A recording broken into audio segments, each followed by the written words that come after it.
What's up guys, it's Grimzag here with another video for Grimzag Does Miniatures. Today I'm going to show you how to do smoke contrails.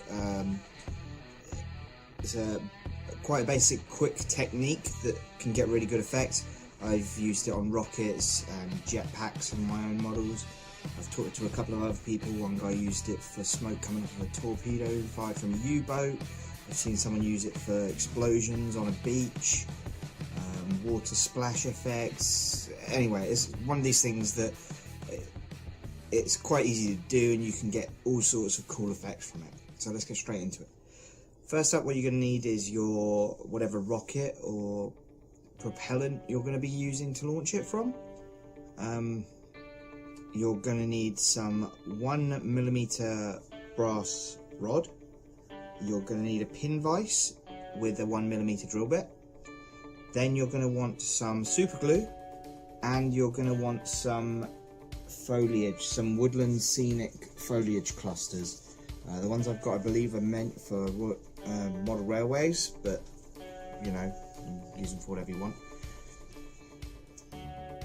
So once you've got all your equipment together, I'm going to make a quick divot in the rocket where I want the smoke contrail to be coming out of.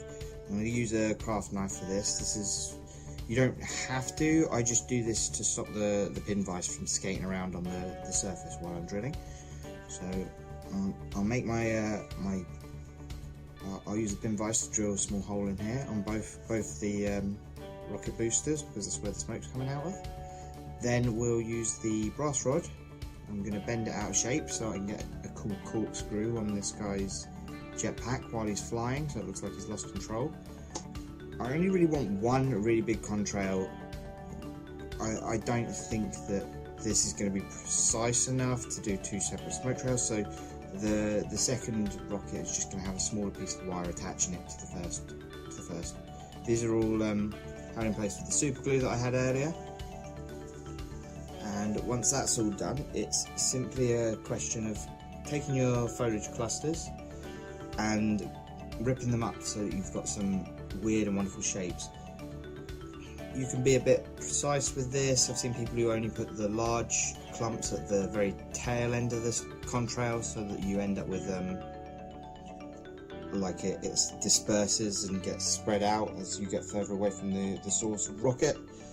I'm not going to bother with that too much, and I just want the thing looking like it's misfiring all over the place anyway.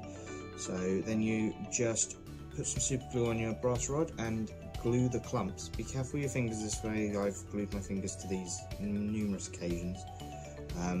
Also, word of advice, is worth gluing and texturing up the inside of any curves you have first. It just makes it easier to get to the outside later on. Let's speed this up a little bit, because obviously you guys don't need to see me do all of this every single step. And there you have it. It really is that quick, that simple. Looks a bit weird now because it's green, but once you've undercoated it, you might want to put a coat of spray on varnish or something over it first, just to it'll help the clumps stick together a bit harder, and then you paint them up and you're done. Okay, so that's me done this time around. Just all that's left for me to do is wish you happy modelling and have a good one. Cheers guys, bye.